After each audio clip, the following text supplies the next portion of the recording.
Bienvenidos, queridos hermanos, con ustedes su hermano en Cristo, Jaime Cárdenas, en su programa Conociendo el Concilio Vaticano II, porque la verdadera santidad comienza con un sí a Dios. Empezamos en el nombre del Padre, del Hijo y del Espíritu Santo. Amén. Señor Jesús, nos ponemos ante tu presencia, alabamos y bendecimos tu nombre, porque no hay nadie más bueno que tú. Soberano y digno eres de toda alabanza. Guíanos hacia toda verdad y permítenos ser coherentes a esa verdad. Todo esto te lo pido en el nombre del Padre, del Hijo y del Espíritu Santo. Amén. Pues bien, mis queridos hermanos, vamos a continuar con el Concilio Vaticano II, la Constitución Lumen Gentium, capítulo 8, sección La Bienaventurada Virgen María, párrafo 68. María, signo de esperanza cierta y de consuelo para el pueblo peregrinante de Dios. Mientras tanto, la Madre de Jesús, de la misma manera que glorificada ya en los cielos en cuerpo y en alma, es imagen y principio de la Iglesia que habrá de tener su cumplimiento en la vida futura. Así en la tierra, precede con su luz al peregrinante pueblo de Dios, como signo de esperanza cierta y de consuelo hasta que llegue el día del Señor. Segunda de Pedro 3:10. Este motivo de gran gozo y consuelo para este santo concilio, el que también entre los hermanos separados no falten quienes tributan el debido honor a la Madre de Dios, a la Madre del Señor y Salvador. ¿Ven que decir hermanos separados no es malo? Porque muchos por ahí a veces se ofenden, porque, bueno, entre católicos, no les digamos así, es que sí están separados, son hermanos porque creen en Cristo, pero están separados. Especialmente entre los orientales, que concurren con impulso ferviente y ánimo devoto al culto de la siempre Virgen Madre de Dios. Ofrezcan todos los fieles súplicas apremiantes a la Madre de Dios y Madre de los hombres, para que ella, que ayudó con sus oraciones a la iglesia naciente, también ahora, ensalzada en el cielo por encima de todos los ángeles y bienaventurados, interceda en la comunión de todos los santos ante su Hijo, hasta que todas las familias de los pueblos, tanto los que honran con el título de cristianos como los que todavía desconocen a su Salvador, lleguen a reunirse felizmente en paz y concordia en un solo pueblo de Dios, para gloria de la Santísima e Indivisible Trinidad. La Iglesia siempre, cuando habla de comunismo, va a hablar que vuelvan a casa, a la Iglesia.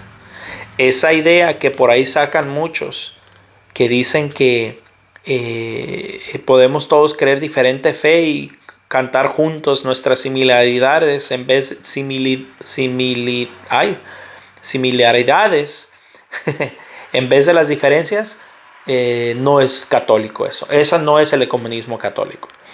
Eso que dijo, por ejemplo, el obispo de Portugal, que no buscaba convertir a nadie, eso no es católico, no es doctrina católica. No recuerdo la frase bien exacta para no mentir, pero creo que dijo el Papa Francisco que Lutero era un ejemplo a seguir o algo así. Tampoco eso es católico. Lutero era un hereje. Lutero hizo mucho daño a la iglesia y para nada es un ejemplo ni una persona, o fue una persona, por decirlo así, digna del cristianismo. Si se fue al infierno, no, eso yo no lo sé, eso a mí no es para saber, eso solo Dios lo sabe. Pero de ahí a que era un ejemplo, no es verdad. Eso no es lo que la Iglesia Católica enseña. A veces como humanos podemos tener una equivocación y hablar, quizás no mandar el mensaje que queríamos, pero así sea el Papa, si dijo algo que no está bien, no está bien. Se equivocó, como todo mundo se puede equivocar, no pasa nada, a todos nos pasa. Todas y cada una de las cosas establecidas en esta constitución dogmática han obtenido el beneplácito de los padres del Sacrosanto Concilio. Y nosotros, con la potestad apostólica que nos ha sido conferida por Cristo, juntamente con los venerables padres, las aprobamos, decretamos y estatuimos en el Espíritu Santo y ordenamos que lo así decretado conciliarmente sea promulgado para gloria de Dios. Roma, en San Pedro, día 21 de noviembre de 1964. Pablo, obispo de la Iglesia Católica. Entonces, mis hermanos, aquí terminamos el Lumen Gentium. Ahora voy a leer de las actas del Santo Concilio Ecuménico Vaticano II, notificaciones hechas por el excelentísimo secretario general del concilio en la Congregación General 123, el día 16 de noviembre de 1964. Ya hemos terminado Lumen Gentium. Comenzamos ahora con las actas. Se ha preguntado cuál debe de ser la calificación teológica de la doctrina expuesta en el esquema de Eclesia que se somete a votación. La comisión doctrinal ha respondido a la pregunta al examinar los modos referentes al capítulo 3 del esquema de Eclesia. Con estas palabras, como salta a la vista, el texto del concilio debe interpretarse siempre de acuerdo con las normas generales de todos conocidas. En esta ocasión, la Comisión Doctrinal remite a su declaración del 6 de marzo de 1964, cuyo texto transcribimos aquí, teniendo en cuenta la práctica conciliar y el fin pastoral del presente concilio. Este Santo Sínodo precisa que en la Iglesia solamente han de mantenerse como materias de fe o costumbres aquellas cosas que Él declare que manifiestamente como tales. Todo lo demás que el Santo Sínodo propone por ser doctrina del Magisterio Supremo de la Iglesia debe ser recibido y aceptado por todos y cada uno de los fieles de acuerdo con la mente del Santo Sínodo, lo cual se conoce bien por el tema tratado. ¿Recuerdan el pasaje bíblico que les dice: tú eres Pedro y sobre esta piedra edificaré mi iglesia? Y después les dice: sopló sobre ellos, a quienes ustedes perdonen los pecados les quedarán perdonados, y a quienes no se los perdonen se los perdonen. Y donde dice: a ti te doy, Pedro, las llaves del reino de los cielos, lo que ates en la tierra quedará atado en el cielo, lo que ates en el cielo lo que desates en el cielo quedará desatado en la tierra. Pues bien, recordando esas palabras de Cristo a los apóstoles, entonces dice aquí: todo lo demás que el Santo Sínodo propone por ser doctrina del Magisterio Supremo de la Iglesia, ese magisterio al que Cristo le dijo: lo que ates quedará atado en el cielo y en la tierra, lo que desates quedará desatado en el cielo y en la tierra, dice, debe ser recibido y aceptado por todos y cada uno de los fieles de acuerdo con la mente del Santo Sínodo. Así que este mensaje es para los tradicionalistas exagerados que rechazan el Concilio Vaticano II. Al rechazar el Concilio Vaticano II, están rechazando la autoridad que Cristo le dio a la Iglesia. Y dijo Cristo: a quienes ustedes los escuchan, me escucha a mí. Y a quienes los rechaza a ustedes, me rechaza a mí. Así que mucho cuidado, todos los que están poniendo comentarios en contra del Vaticano. La Iglesia nos ha atado, literalmente nos ha atado aquí en el Concilio Vaticano II. Y si tú no le estás obedeciendo a la Iglesia, la estás rechazando. Y si tú rechazas al magisterio de la Iglesia, estás rechazando a Cristo. Cuidado, no vaya a ser que, como dice San Pablo, creas en vano, vana sea tu fe. Por eso nosotros los católicos, aunque no estemos de acuerdo con todo lo que se ve, el resultado que ha salido del concilio en las personas, no lo rechazamos, lo aceptamos, porque eso nos ató la Iglesia. Ahora, no es que el concilio tenga problemas teológicos, es que la gente ha abusado de la misericordia del concilio. Y esa no es culpa de la Iglesia, es culpa de esos que se han dejado abusar, de obispos, sacerdotes, laicos, que aprovechándose de la misericordia del concilio, puchan los límites de este concilio y no se dejan guiar por la Iglesia.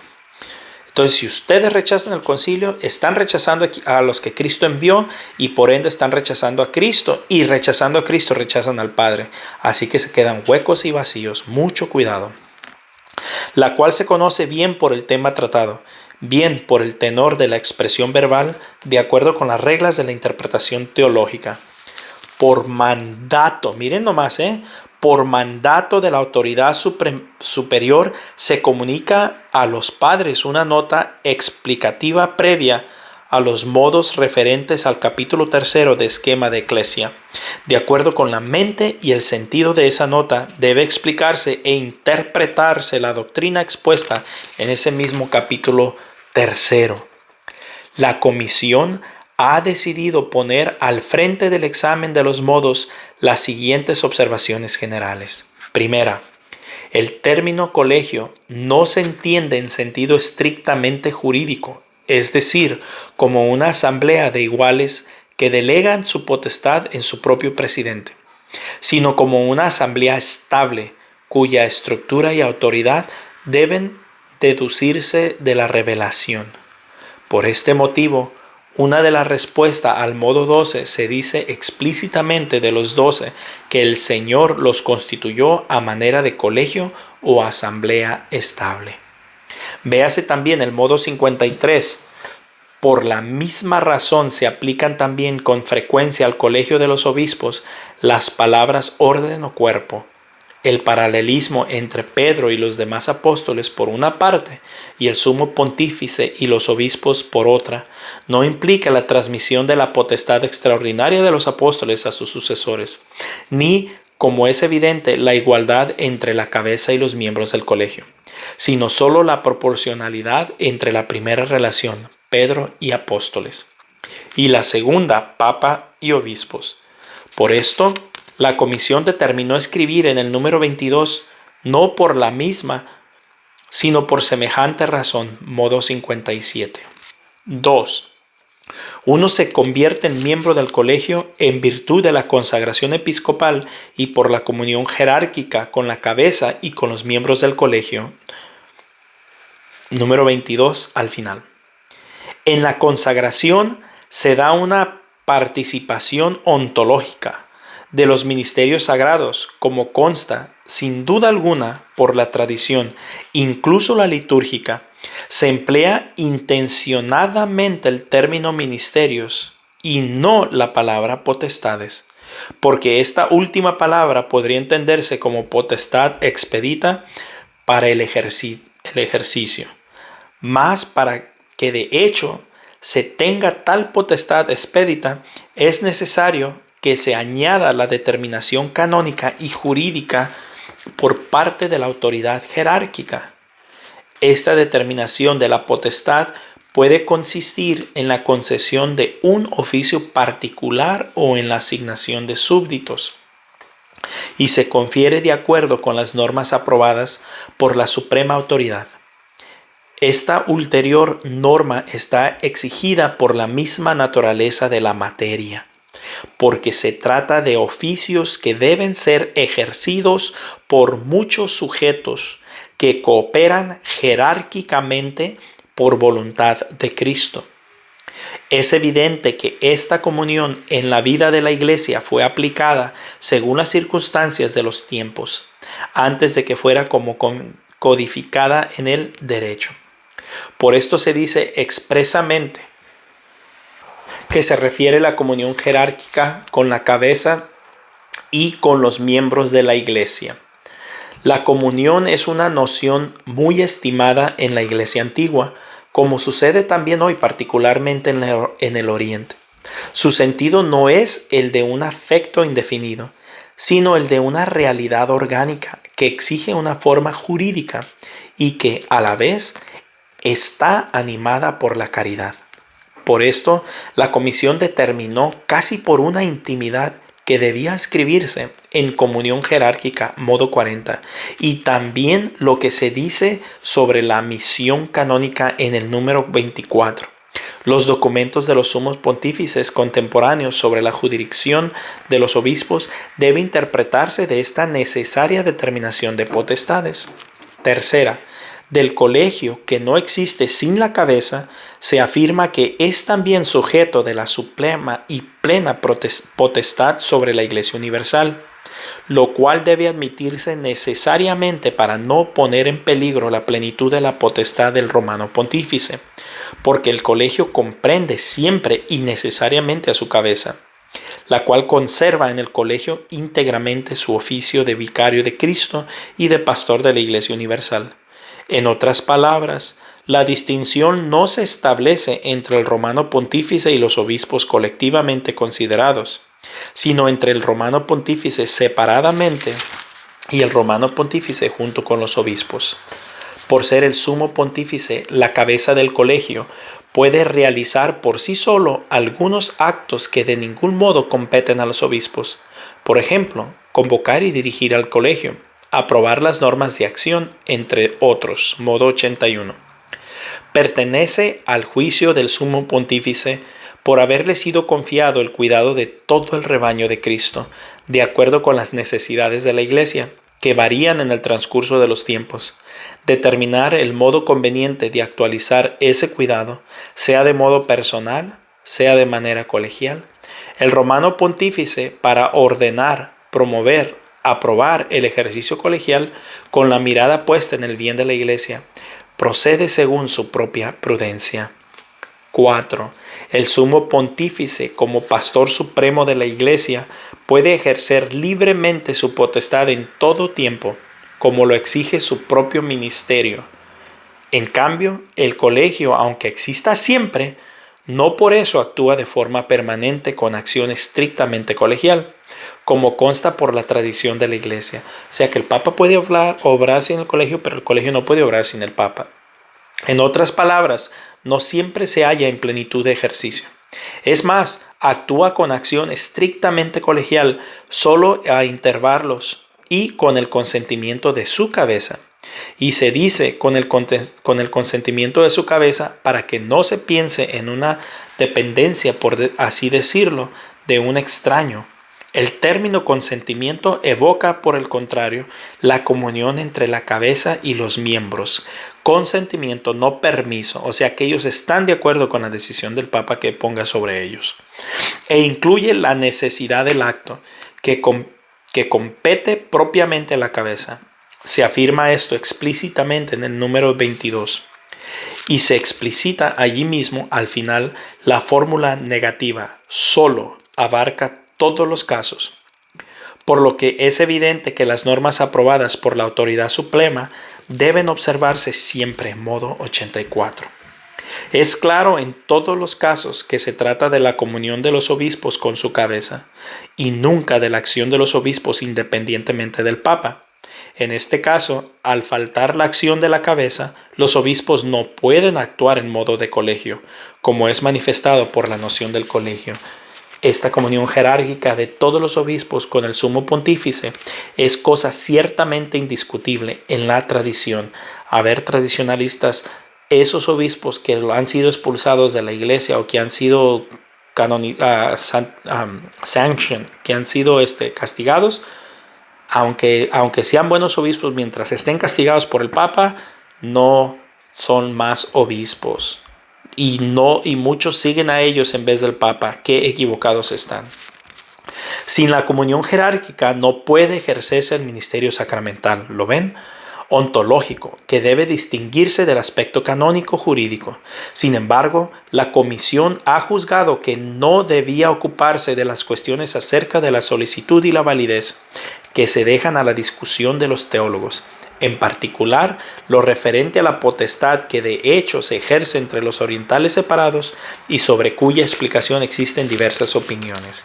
Así que si ustedes están siguiendo obispos que ya están cancelados o castigados por el Papa, ustedes están mal y se están saliendo de la doctrina de la Iglesia. Por muy fieles que crean ser, están siendo muy infieles. Pericles Felici, arzobispo titular de Samosata, secretario general del Concilio Ecuménico Vaticano II, Constitución promulgada en la sección pública del 21 de noviembre de 1964. Pues bien, mis hermanos, con esto terminamos Lumen Gentium y esta introducción. Mañana vamos a continuar con Dei Verbum. Un fuerte abrazo y la paz del Señor.